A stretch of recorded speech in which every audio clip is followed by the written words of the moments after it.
so that those who couldn't attend can still benefit from the information. Okay, this is the first of a two-part series.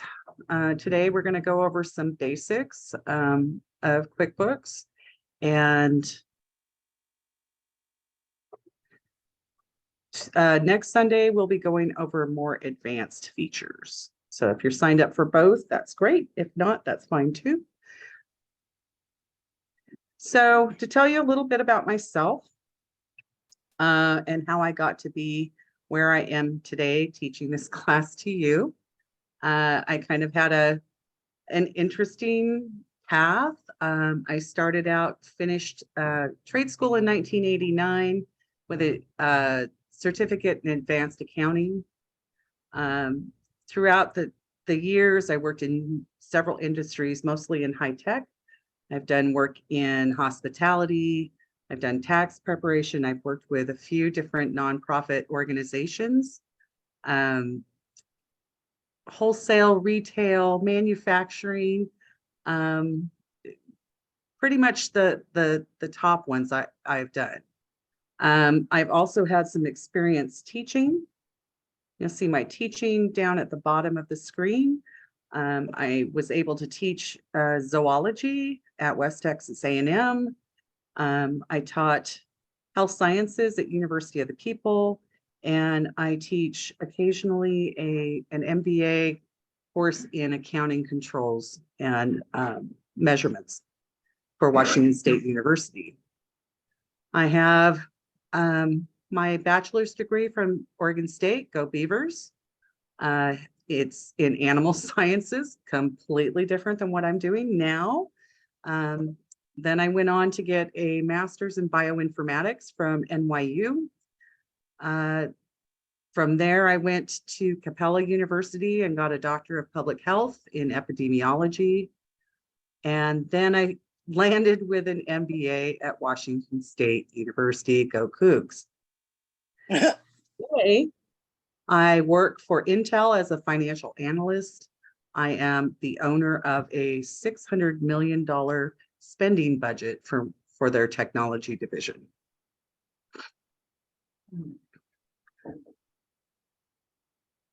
Get my screen out of there.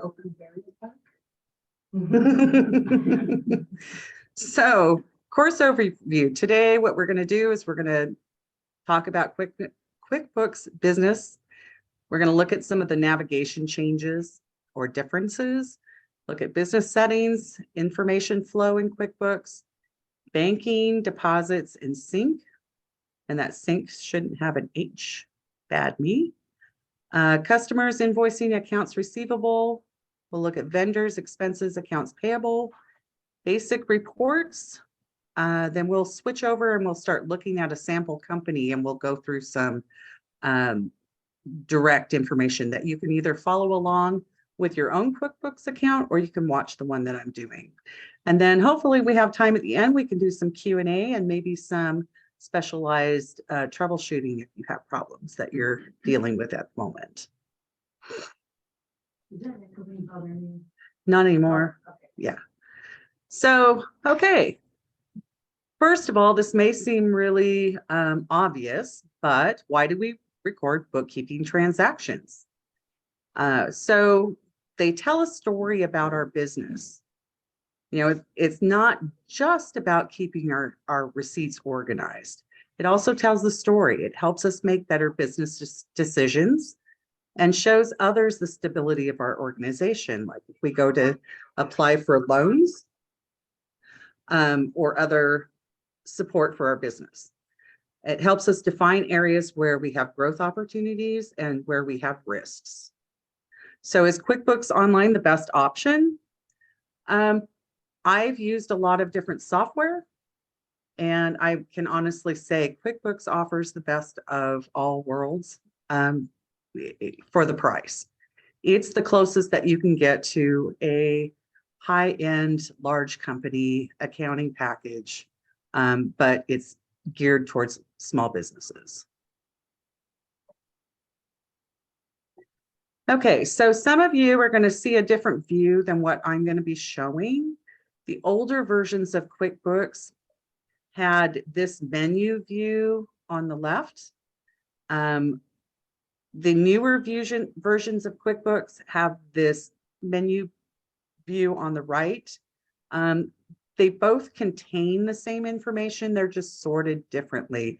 QuickBooks was trying to make business owners, make it more intuitive for business owners instead of for just accountants.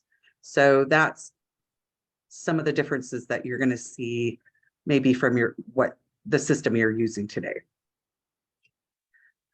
Okay, so whether you're a cash basis or accrual basis is very important. And it's important for a lot of different reasons. I am. It's not coming. It's not? Yeah.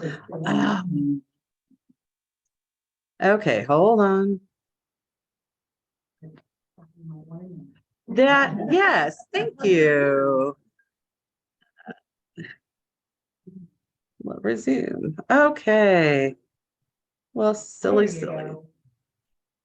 Yes. My little screen here just gets in the way though. Okay. Sorry about that. Let me back up a little bit since you weren't actually able to see my presentation. Woohoo. Okay. So these are the differences between the two versions. On the left is the older versions, on the right is the newer versions. Same information, just categorized a little bit differently. So if you look at when I get to working in a sample company, if it's not exactly what you see on yours, you may have a different version. Okay, so now we're going to go through cash basis versus accrual basis. This is important not only for tax purposes, it's also needs to be set up properly in QuickBooks. It determines how you do some processes. It also determines how your reports are formatted. So cash basis is best used for organizations that have daily cash sales, such as retail or hospitality. Although the IRS does require accrual basis if you have inventory that exceeds certain thresholds. It used to be 10 million, but I think during the pandemic, they made some changes there, temporary. Sales are recorded when the payment is received. Bills and expenses are recorded when the payment is made. The main benefit of a cash basis is you have better cash flow control. So an accrual basis is best for organizations that have a high level of inventory and manufactured products. IRS has additional requirements for companies that have gross receipts of greater than 26 million over a 3-year period, and for publicly traded companies. So if you have any of those situations, then you would be required to do an accrual basis at that point. So in an accrual basis, sales are recorded when the invoice is created or when the item is shipped. So if you think about that, in a business, if you sell widgets and you ship them to your customer and you allow them to pay on terms, say you give them 30 days to pay, you would record that sale at the time that you sent the invoice when the item ships. That's when you're going to record it in your books as a sale. You might not receive the payment for 30 days. Maybe they're late. Maybe they don't pay for 60 or 90 days. That doesn't matter. Your sale has already been recorded. Now compare that to a cash basis. With a cash basis, if the same situation happened, you could send the invoice to the customer, but you're not going to record the sale in your system until you actually receive payment from them. So bills and expenses are kind of the same way. So you're going to enter bills in your system when they occur, not when you pay them. So you get your utility bill. Your utility bill is for January. You receive it in February. You're going to record that in January. And the purpose of that is to line up those expenses so that all the things that occur in 1 month go into your accounting system in 1 month. That's really helpful for especially in manufacturing environment, if you really want to see what your cost per sale is, you have a record there of everything that happened within that month so that you can do some analytics and break it down into what your cost per sale is. So the benefit of accrual basis is you get a better cost per sales control, and you have more control over your gross margin. Okay, so in QuickBooks, the flow of information is a little confusing, and this is probably the area I get the most questions or most problems from some of my clients. So on the left-hand side, we have all the things that get entered into QuickBooks. That'd be entered by you or by an assistant or by somebody from your organization. So you're entering, excuse me, expenses and checks from vendors and payments and deposits from customers. Those go into QuickBooks into kind of a holding area, and they wait. And what they're waiting for is all these transactions on the right that are coming directly from the bank. So you have checks and payments from the bank and deposits from the bank. So those bank transactions come into QuickBooks through them in the banking transactions screen. The banking transaction screen is not a record of what you've put in QuickBooks. That is a record of things coming from the bank. So what it's doing is it's coming from the bank and it's looking for a match.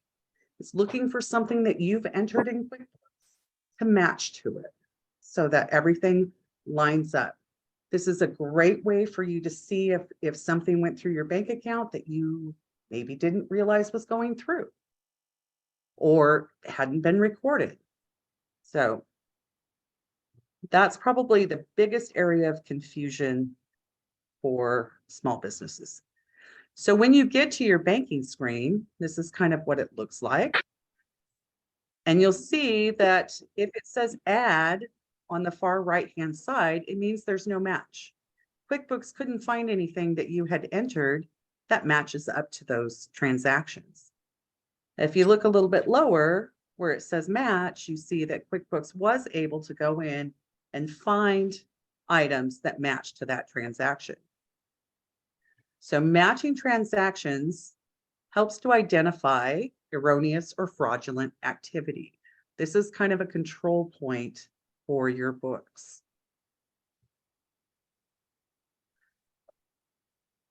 So on to vendors, expenses, bills, accounts payable. Those all kind of fall in the same area. In a cash basis company, your expenses to use expense to record online payments. Use check to record check payments, and there's no accounts payable. On an accrual basis, you're going to use bill to record accrued expenses. You're going to use check to pay the bills, or expense if you pay them online. And the balances are held in accounts payable until they're paid. Okay, so when you're looking at QuickBooks and you're looking at creating an expense or something along that line for a vendor, you have three options. You have expenses, bills, and checks. Expenses assumes that it's after the fact, that you are entering it after something has already been paid. Bills assumes that you have not paid it yet, that it's waiting for you to make a payment. And checks can be done ahead of time, or checks can be done on the spot when you're ready to print checks, either way.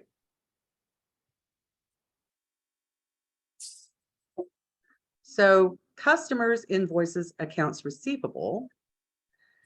The cash basis, you would use cash receipts to enter the sales, and there's no accounts receivable.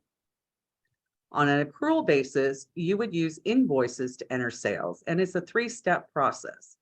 You're going to create an invoice, you're going to receive the payment, and you're going to create a deposit. Balances are held in the accounts receivable account.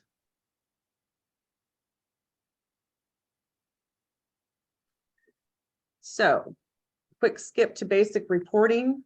Don't worry if there's any questions that you have on any of these topics. We're going to be going into the sample company and we're going to look at it and talk about it there. So basic reporting, when you go into the reports area of QuickBooks, you have a favorite section. You can add any report. You can add any report from QuickBooks by clicking on the star. It will turn green and that will now be part of your favorites. So the accounts payable aging summary and accounts receivable aging summary are accrual basis only. If you're on a cash basis, you don't need to look at those reports. Actually, they shouldn't even show anything if you try to. Your statement of cash flows can be used for any kind of business, but your essential reports are going to be your balance sheet and your profit and loss. So your balance sheet is going to show all the assets, liabilities, and your equity in the company. And the profit and loss is going to show all the revenue and expenses that have occurred for a specific period of time. Okay. So now, any questions before I open the QuickBooks sample?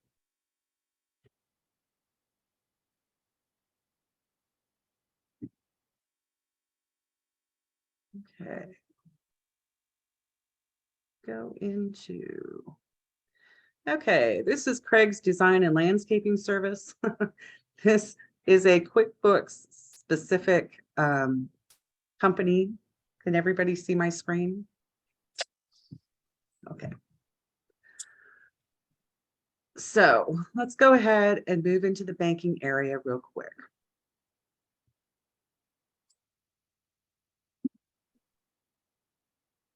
Okay, these are some of the transactions that you saw from the PowerPoint. And you, hold on just a second, my menu is just in the way. Move you up there. Okay, so when you're looking at this banking screen, this is probably where you're going to spend a lot of your time, as you're going to come in here each day. You'll probably go in here and select update, which will go and grab information from bank and pull it down.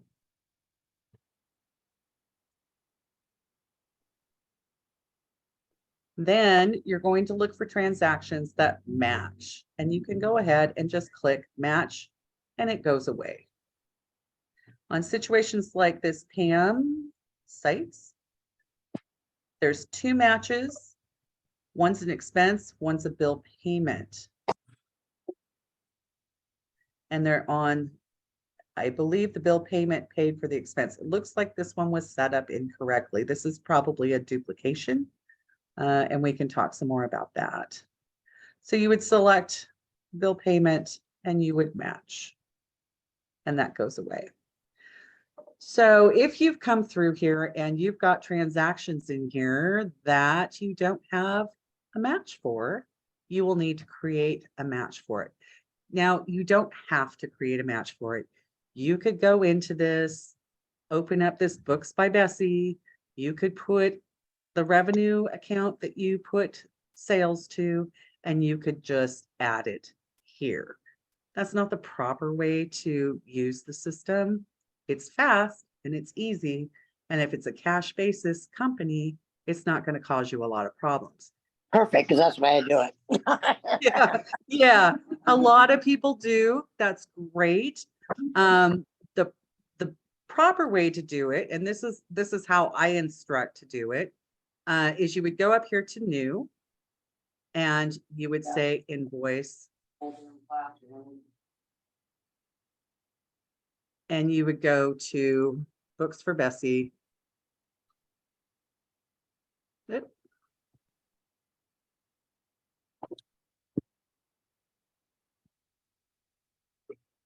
Why is Books for Bessie not coming up?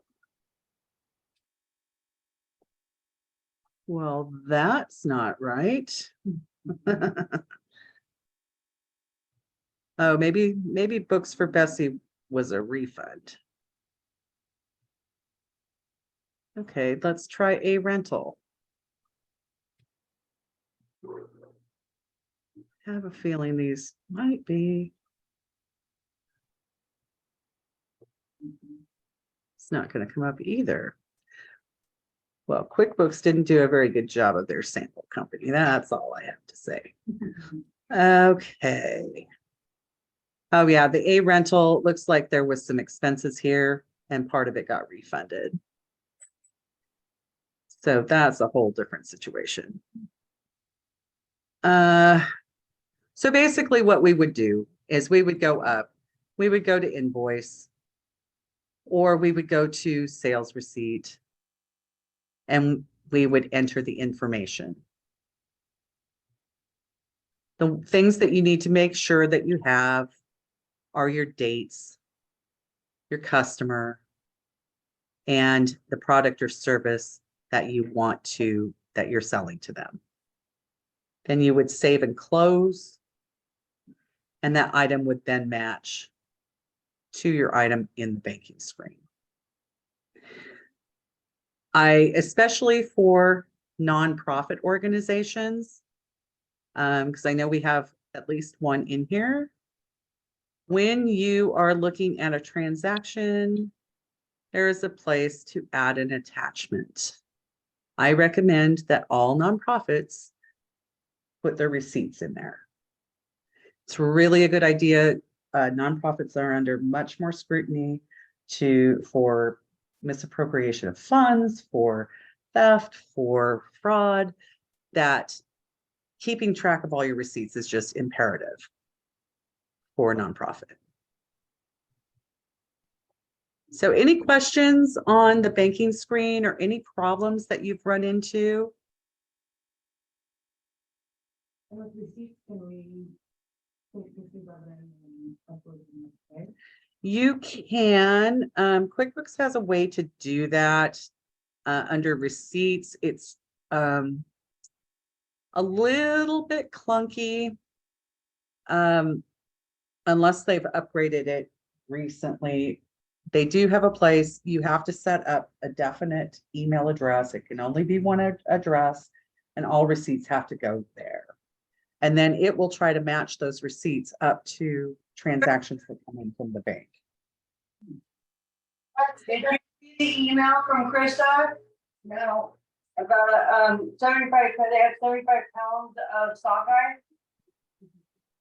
It's only $1.50 a pound. What? I don't know. What is it? I don't know. Hey, that's their fillets. They have pictures of them. Oh, they have some gouges in it.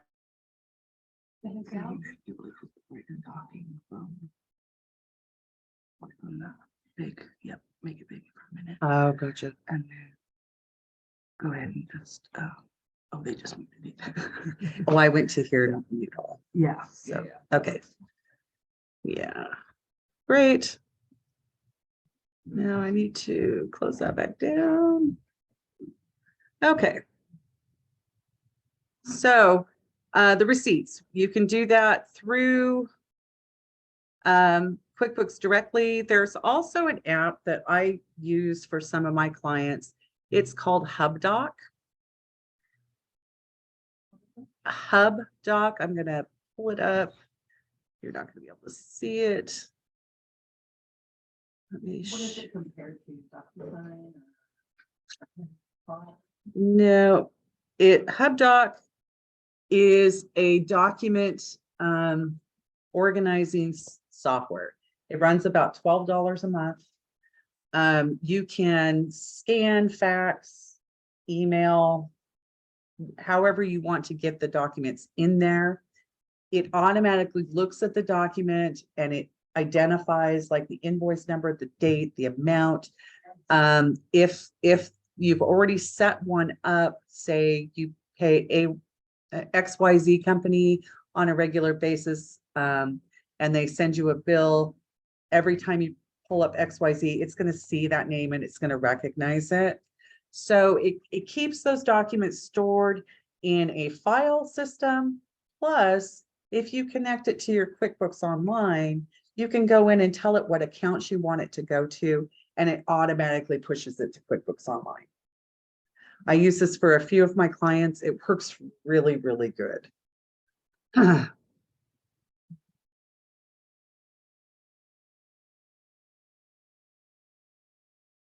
Okay, let me stop sharing that. Go back to.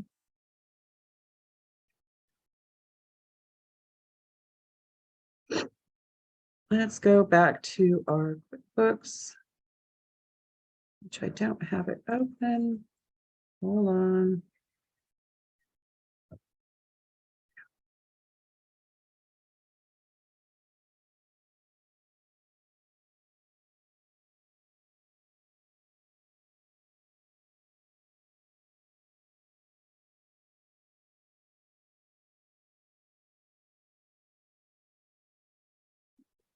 Okay, so there's a couple different ways that you can get those receipts or transactions in. Another thing in the banking screen that's really nice, a nice feature, is if you have things that happen regularly, you can create rules. And a rule will go in and it will create automatically, it will put that item to where you want it to do, where you want it to go. So you would name the rule, say it's your natural gas bill. You would put in the company, anytime money goes out from the bank account that you select, you would want it to go to, it's going to be an expense, and you want to put it to the natural gas. You can put that in here. You can put the payee's name. And if you have this automatically confirmed transactions, this rule applies to auto add, then you won't even see it in your banking transaction screen. As soon as it comes in from the bank, it will read that rule and it'll push it right into the expense and it's done. So for repetitious things that you know are good, you can save some time by creating rules. QuickBooks will also, if you're categorizing a bunch of transactions in the banking screen and it notices that you've done the same transaction a couple times, it will prompt you and ask you if you want to create a rule. And that's what the rule does.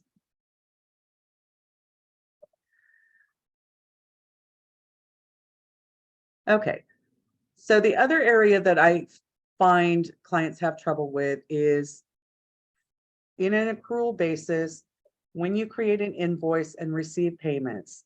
So QuickBooks, there's a lot of potential to create duplication.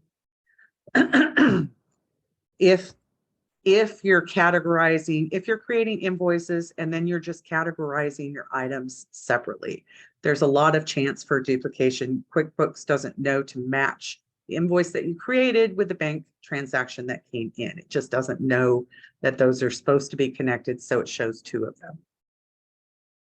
So the process for your invoices is the first thing you do is you create an invoice.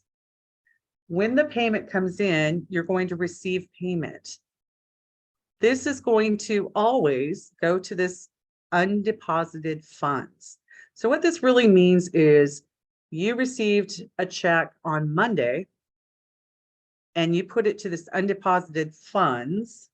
You're going to hold on to that check. Let's say you don't deposit daily. You deposit weekly. So you just hold on to checks as they come in each day.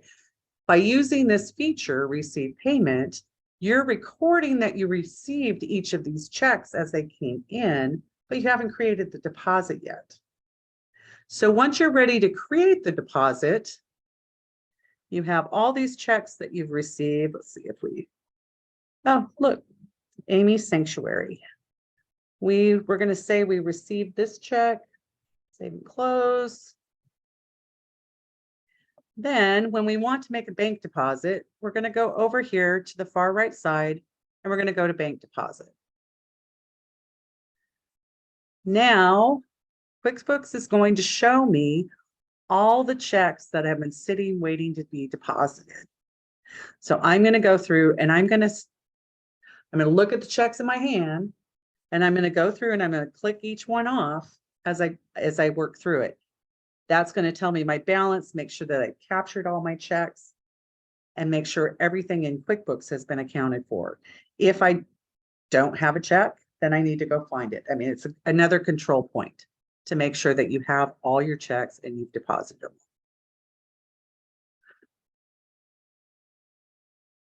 So we can save and close that. Now, when that check clears or that deposit clears, it's going to come into this banking screen. It's going to show as a match to your bank deposit. I believe with those bank deposits, you can actually print a deposit slip, but it's really not useful. They didn't do a great job of creating a usable product there. Okay, so again, customers, you create an invoice, you receive a payment, and then you deposit the money for an accrual-based company. Cash-based, you're going to just do cash receipts.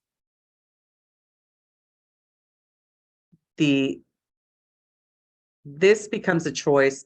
The sales receipt, you can do it the same way as you do receive payments if you're going to hold on to stuff and pay it periodically throughout the week. If you're going to put everything in the bank immediately, say you use Shopify or you use Etsy or you use some other retail outlet, you're going to want to change this deposit to be your checking account. So undeposited funds is if you're going to hold on to stuff for a while before you make that deposit, but your checking account would be if you're going to make the deposits right away. Any questions about customers and receipts? What is your opinion on invoicing people and not using a secondary or third party billing system? How do you feel about this, handling that? Handling invoicing? Yeah. So invoicing through QuickBooks, I haven't had any issues with it, and I've been using it for 5 years. Okay. So start it that way instead of using traditional, invoicing that my industry usually uses. Right. And just waiting for the other shoe to drop and you go, oh, I should have been using these other ones all along. The only time I have had a problem with invoicing with QuickBooks is when you're dealing with, say, a customer or vendor in Canada. Okay. Sometimes QuickBooks doesn't talk well to Canadian. QuickBooks has its own version of QuickBooks in Canada.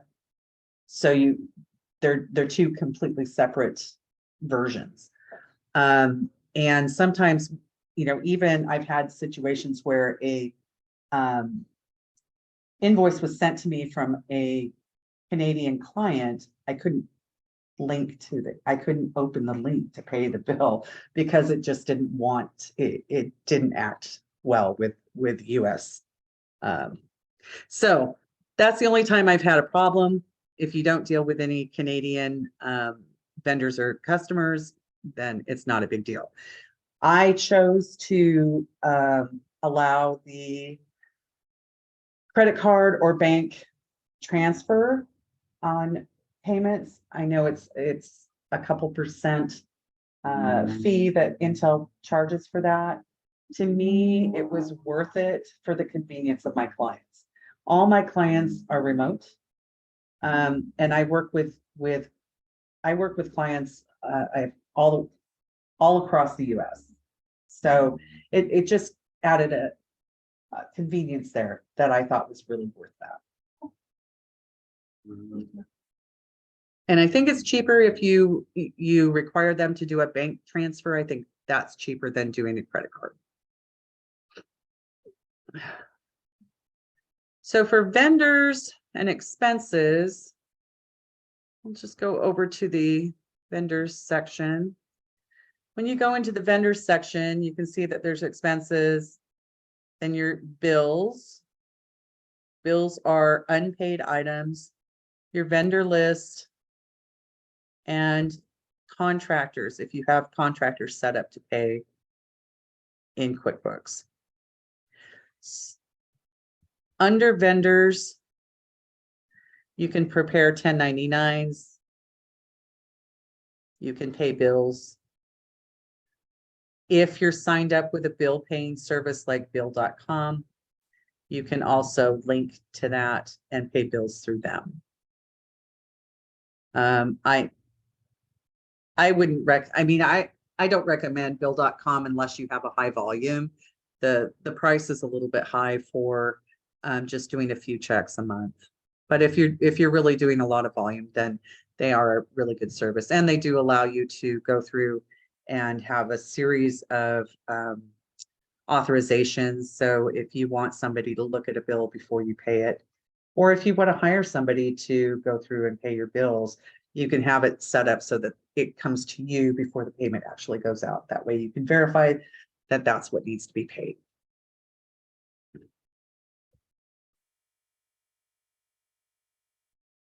Any questions on expenses and vendors? One other thing to note on expenses and vendors is if you have your vendors, let's go into one. QuickBooks doesn't automatically put every vendor that you set up as a potential 1099 company. You need to indicate that here in the setup by clicking on track payments for 1099 and then putting in their business ID or social security number. You would ask for a W-9 from them and you would put it right in here. That way at the end of the year, you can just go through, you can run a 1099 report. It will pull all of these up, and QuickBooks has a service that pays for, or that goes in and files those for you. It's pretty reasonably priced.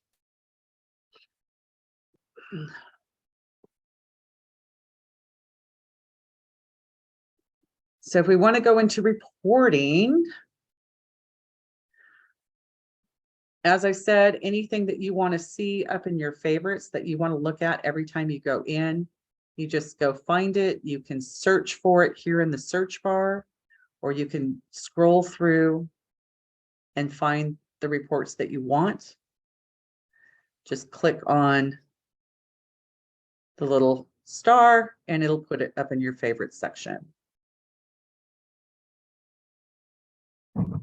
Few things to know. There are ways that you can change the look and feel of your reports.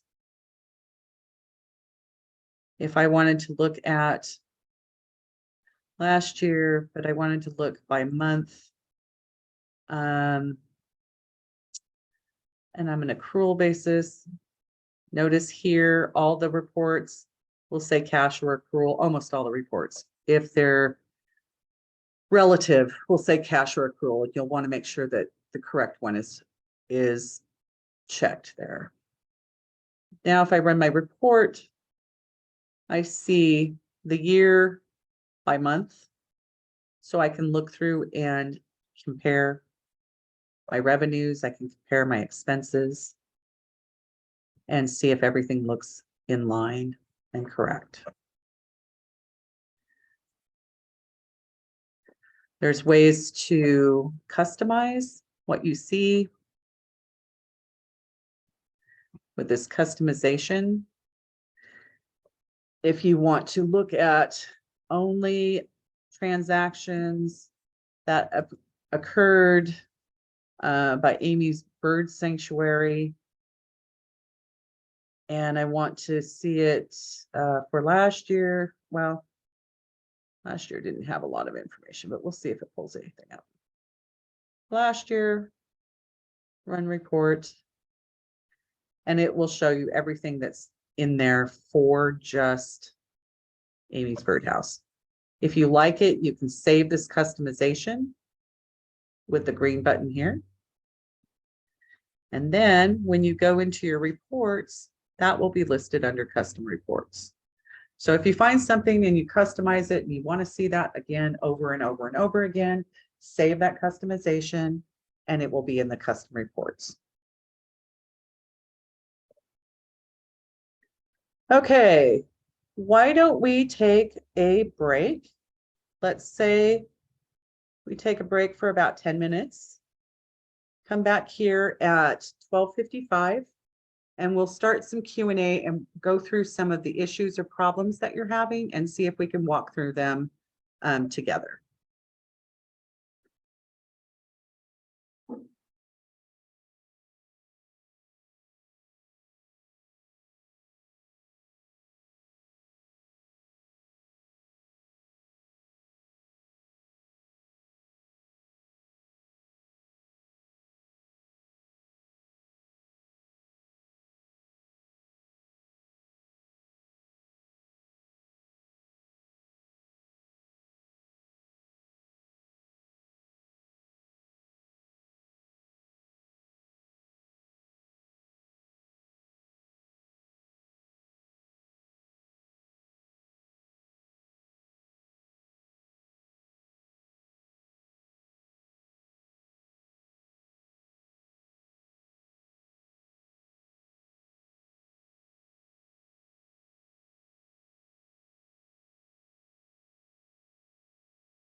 We can't hear you.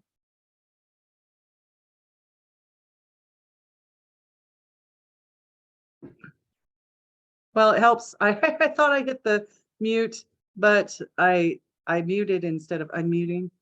Okay, welcome back. So now we're kind of opening up to a Q&A type situation. I've talked to some of the people that are here on site. We've talked about some of the issues they're going through. Like to hear from you guys online. What are some of the struggles and issues that you're facing there, and see if we can help you kind of work through those or find a solution or a path to get you there.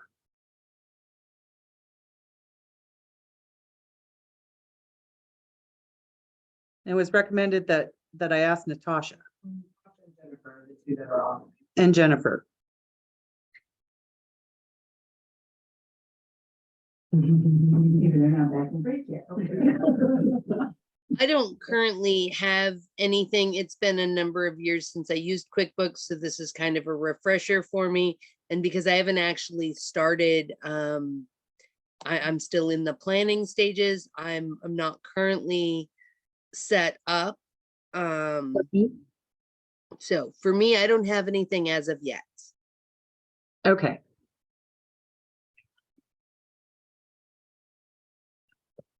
Anybody else have any issues that they'd like to kind of work on? What if I have an Excel spreadsheet of donors with addresses and stuff like that? How do I make that communicate with QuickBooks so I don't have to manually type every one of that piece of information in Good that I question. had until I bought QuickBooks? So let me go back to our.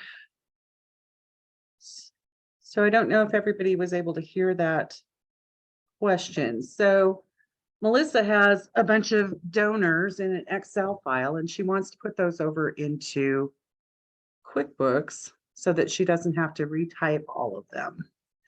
So if you go to this little gear icon in the upper right-hand corner, and you go into import data, you can import from a bank. If you're setting up a bank and you want past transactions in there, you could download from your bank and import it. If you have customers, which would be your donor base, you can go through. If you click on customers, it will give you this download a sample file. This is the format that QuickBooks is going to want in the fields that it has. So you just download this file, copy and paste your donors into that, and upload it into QuickBooks. You can also do it from Google Sheets if any of you use that. Really easy. Once you upload a file, it will ask you to verify that the information is correct. You'll get another screen. Everything will be listed, and any errors that it came across, if any columns don't line up, things like that, and you'll be able to go through and verify all the information is correct, and then it loads it into QuickBooks. You can do that with customers, vendors, products and services, invoices, chart of accounts, etc. So products and services probably wouldn't hurt to talk a little bit about that. So anytime you create a sales receipt or an invoice, it's going to ask you for products and services. So you may need to set those up and have them go to where you want them to go. So if for instance, I'm setting up, I know we're in a landscape business, but I'm going to set up my bookkeeping service. It's non-inventory, or it's a service. That's even better. We're going to say I have this service. Move you out of the way. And I'm going to say bookkeeping. And I want this, the revenue for that. I am going to, there's already an account for services and income. I might have bookkeeping services, but we want to use an income account. If it's something I purchase from someone else and resell it, I'm going to want to click this button and put in the expense of where the expense needs to go to.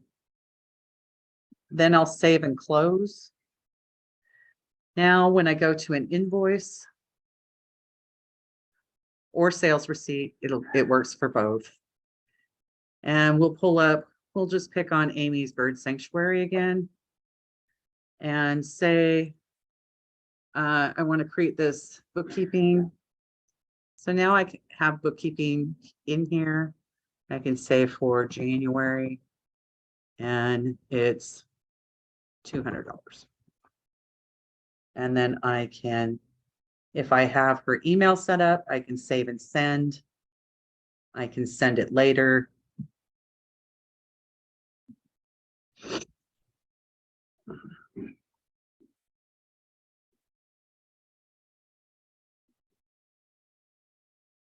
So anything that you're going to sell through an invoice or a sales receipt, you're going to have a product and service put in there. So you can have generic product service, you can have general sales, you could have anything that's generalized. You don't have to be specific. If you want to track things more specifically of what you're selling and how much you're selling of it, you would probably want to do it more specifically.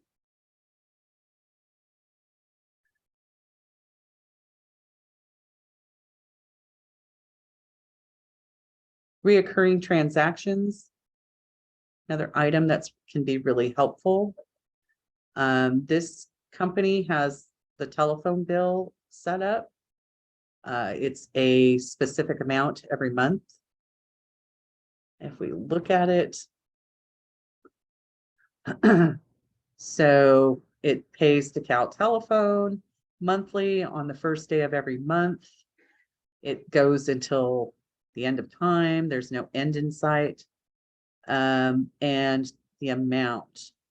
These can always be changed, but basically what happens, since this is a scheduled as opposed to reminder or unscheduled, since this is scheduled, it will create it every month and record it in QuickBooks for you.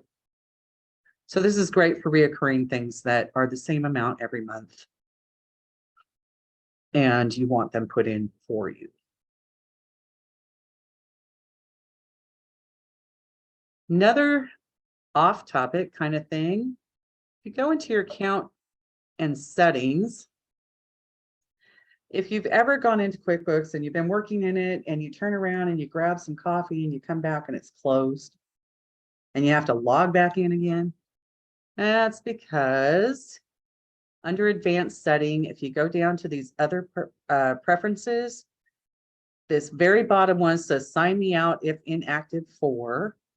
The default is 1 hour. You can change that for up to 3 hours.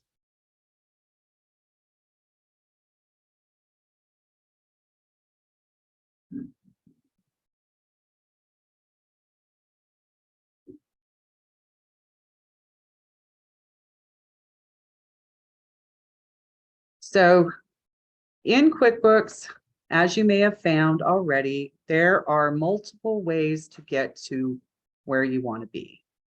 So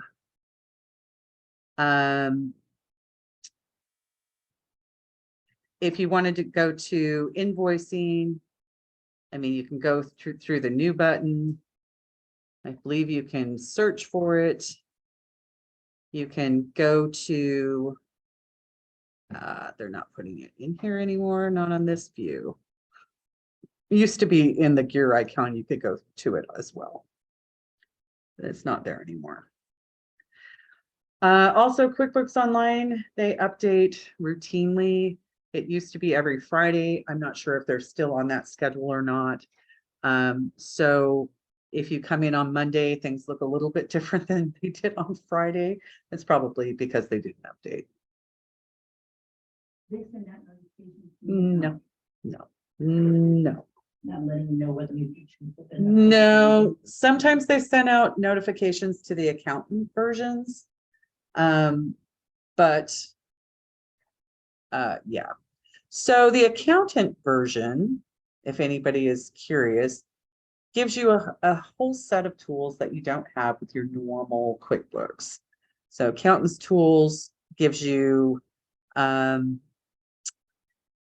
you can look up voided and deleted transactions, which you can do that. You can close the books, which basically means that you lock them so that no transactions can occur after that lock date. So if you wanted to lock the year, I'm done with last year, don't want anything messing it up, you can go in and close it and lock it. So then if you try to change a transaction that's in that period, you'll get an alert from QuickBooks that says, hey, you're trying to change something that you wanted locked. You can put in a password and be able to unlock it, but does that. You can reclassify transactions. Say you found out that you put a bunch of stuff in the wrong category. You can go through this reclassify transactions. You can find, say, all this pest control income. Oh my gosh, this should have been somewhere else. You can select all of it. You can reclassify to a different account and it just moves it. It's really quick and easy. And the reason I'm telling you about the accountant's version is, unless this has changed, which I do not think it has, the accountant's version is free as long as you have one client that's a paying client. Okay, which means that you could open an accountant's version and then add your business as a client and have access to all the tools.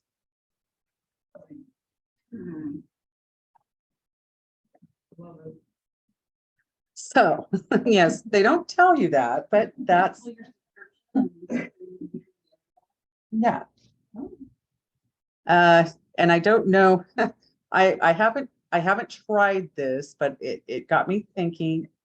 So there's options to do wholesale billing where you bill clients your price.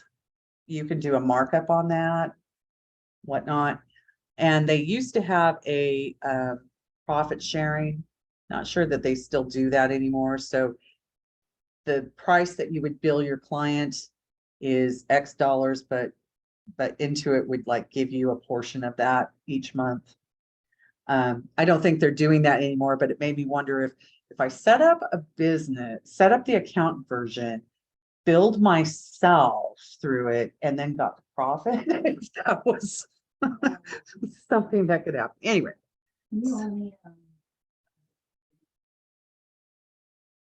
I don't think it's available in the regular version. Yeah. So other things that are helpful is this, if we go back into reports, there's an audit log. This is actually a really nice feature, especially if you're inviting people to work in your QuickBooks account. You're inviting accountants, you're inviting bookkeepers, whatnot. This log tells you everybody that has logged in or out and any transaction changes that they've made. You can sort by the user. You can sort by the month that they made the change. You can sort by only deleted and voided transactions, all transactions, any event. You can permission changes. You can sort on any of those things so that you can keep track of what's happening in your QuickBooks file. This is really helpful, like I said, if you're hiring people to help you with your books. We all want to believe the best and nothing bad ever happens, but this is how we ensure it.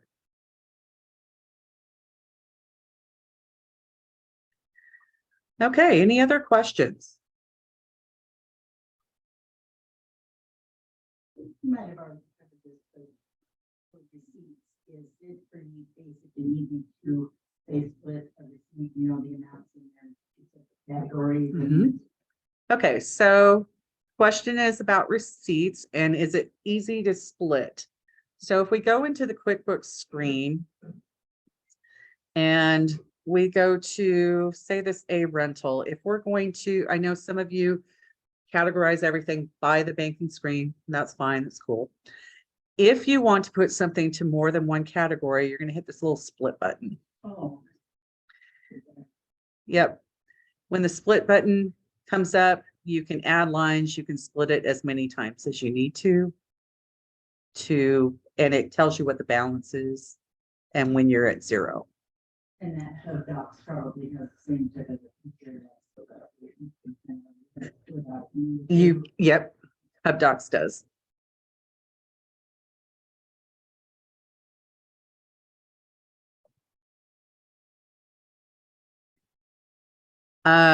There's, if you're in e-commerce, they now have a commerce link where you can link to Shopify, Amazon, eBay, bring your sales in directly. They're pretty straightforward and walk you through it. The hardest part is probably mapping. Anytime you ask another program to talk to QuickBooks, you have to map where you want things to land up in the chart of accounts. So that's probably the most difficult part of it. But there's lots of ways to make things automated to save you time so that you can spend more time on running your business. For any of you, huh? Yes, yes. Some of them you have to connect through another app. I think Square. I think Square that you can use something like it's Pay Tracker. It has a Q in it. Will bring in information from Square. If you go into the QuickBooks apps at the bottom of the screen, you can search for apps that you're wanting to find. And these are apps that have been approved by QuickBooks. They're not necessarily endorsed by them, but they're approved to work with them. QuickBooks is probably, for small businesses, it's probably the best solution for having the most outside apps that will link to it. For those of you who have used QuickBooks Desktop and you're switching to online, it can be kind of a big transition, a lot of changes. The dashboard, QuickBooks, over the last year or so, kind of made the dashboard look a little bit more like the QuickBooks Desktop dashboard. So you can go to your various, sending invoices, adding products, sending reports. You can do that all through the dashboard.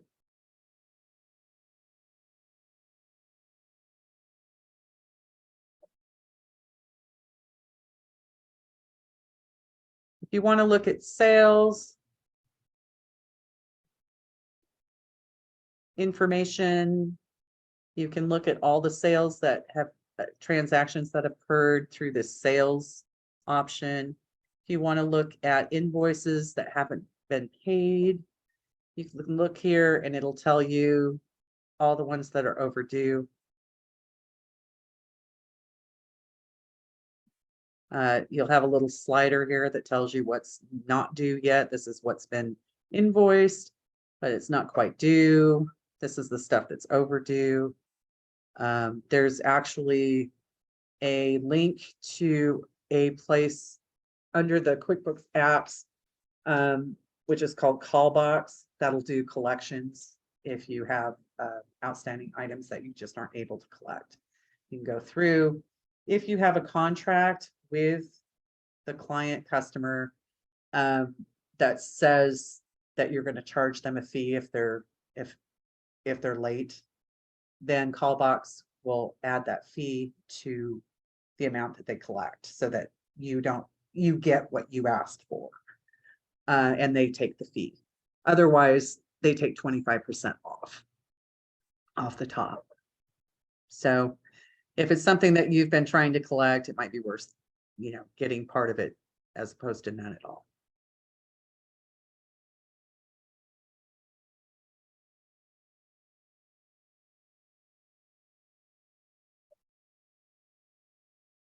Payroll, I don't recommend payroll through QuickBooks. QuickBooks would probably shoot me for saying that. But if you're going to run payroll, I really recommend Gusto, and that's gusto.com. They're pretty comparable pricing to QuickBooks payroll, a lot more functionality. QuickBooks has a better timekeeping system, but Gusto's working on theirs. But Gusto does a better job of paying all 50 states taxes, withholdings. They just do a much better job. They guarantee their tax filings. That they just do a better job of it.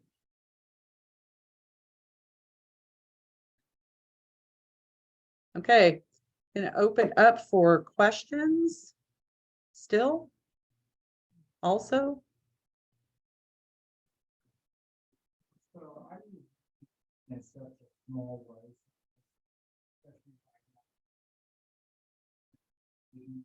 0.3% of what all this stuff is. I'm more like in keeping track of my expenses, my income, and my taxes for the end of the year. What's the best way to do that?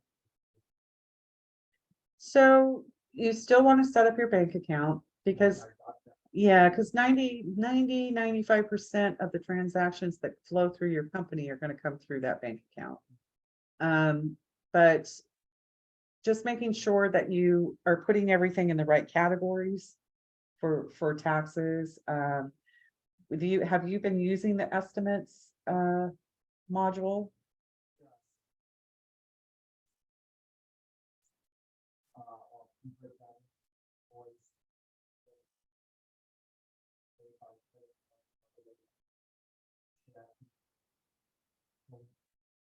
Okay, are you using projects? No, okay. So what the projects module does is it allows you to say, Mr. and Mrs. Smith want their bathroom redone. Okay.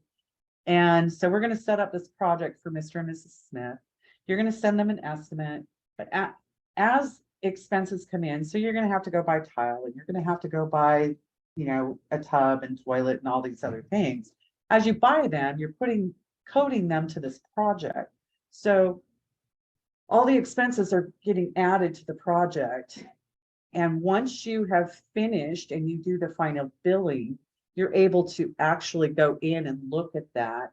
You can do progress billing. There's a lot of options that you have, but it tells you if you captured everything with your estimate. Did you, have expenses outside of what you, estimated that you would have? It keeps it all in one place. You can run, you can run some ratios on your profitability, what's your profit level on that, what's your gross margin, kind of thing.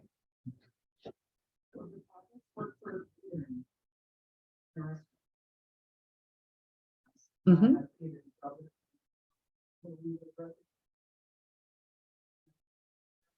Right.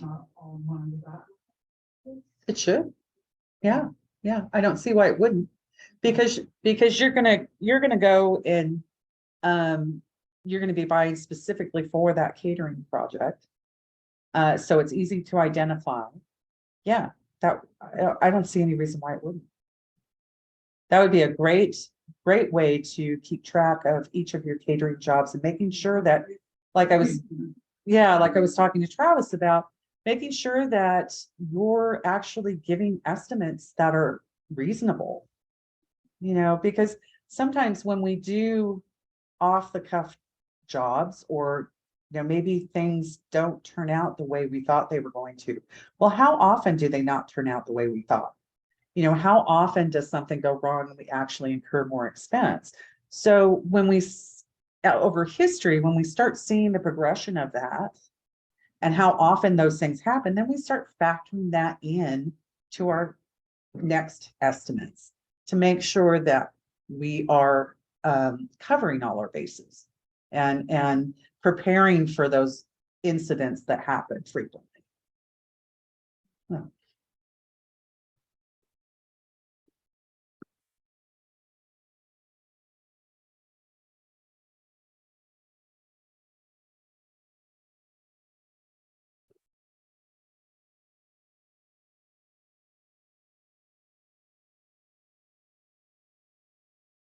So since you guys are taking this class, I'm gonna put this out there.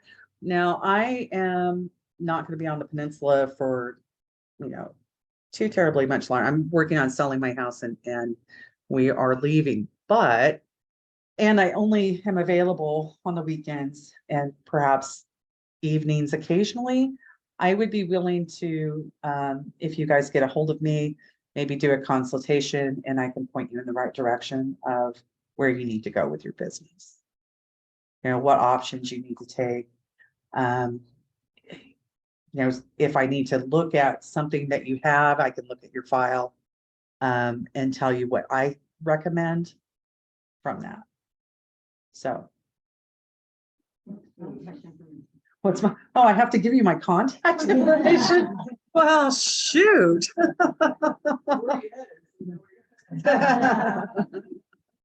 I think if I do the bottom of that Zoom link that we already sent, you know.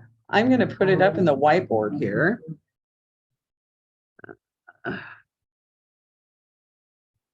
Let's see. New.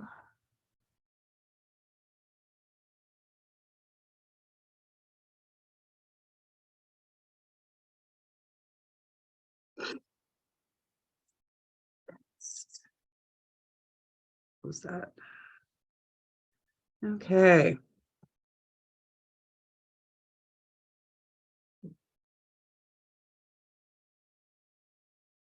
Okay, I'm not fond of phone calls, but I'm really responsive to emails. What about text? Text?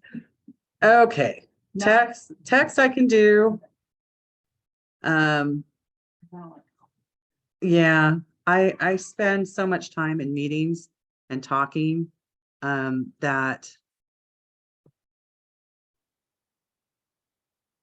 Okay. Can you guys see that? There it is. Okay. I'll even. Oh, it's coming back. There we go. I just made it bigger. Like I said, weekends is when I have, I guess if you call it free time. I guess that's free time. During the week, I'm pretty jam-packed. Thank you.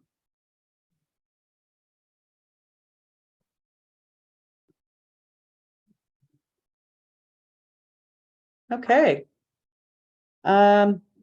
We've got about a half hour left. If anybody has anything specific. Otherwise, I'm gonna go ahead and let you go early. Give you some time back. The only other question I Thank you very much. This has been a great refresher for me. You're welcome. How do I know? Oh, QuickBooks right, for subscription what level. I do? I know this has a lot more to offer than I actually need. But I think it's like the basic already. I don't know that I can get into, so the plus, some things that are only available in the plus subscription are like classes, which would be the same as departments. If you wanted to separate things by class, Budgeting is only available in Plus. Projects might be only available in Plus. I will have to look at that specifically. So really it's more functionality. You start losing functionality on the lower subscriptions as you can go all the way down to self-starter. The self-starter is free, or it might be $5, but it's really cheap, but all it does is basically mileage and keeping track of receipts. That's all it does. So the essentials is the first level. It gives you, doesn't do inventory.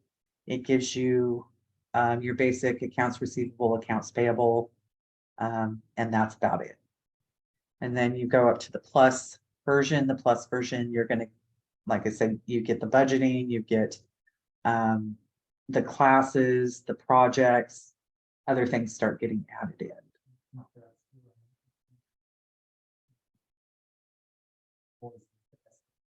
Stuff like that. So Yeah. that's probably well for what I'm doing. I think for what you're doing, because I'm not sure if, let me see if I, Does have estimates on the basic. it does on the basic. Yeah. Okay. Yeah, in the sample company, I can't really look at the other subscription level stuff.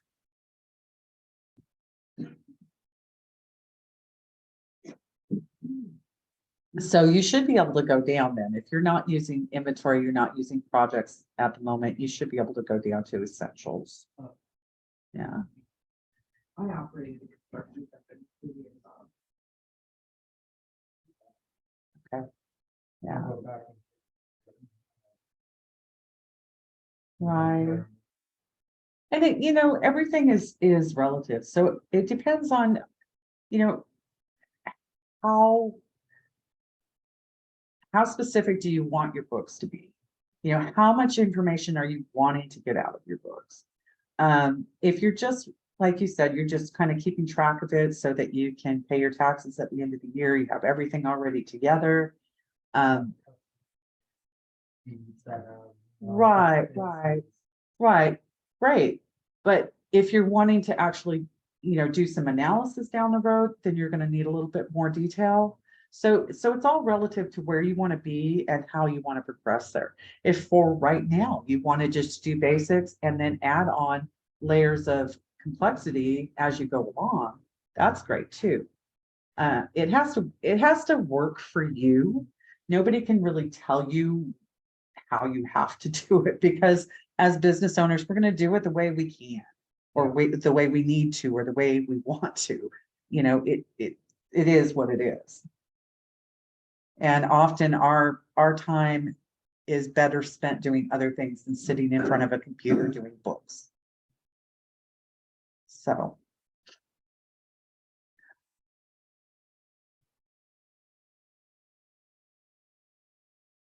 Okay. Well, everybody have a great day. If you're coming back to the meeting or the class next week, we're going to talk about budgets, and we're going to talk about classes, and we're going to talk about some integrations and things like that, some of the more advanced topics. If you have any specific questions going into that, please bring those with you. And we'll see you guys next week. See you next week.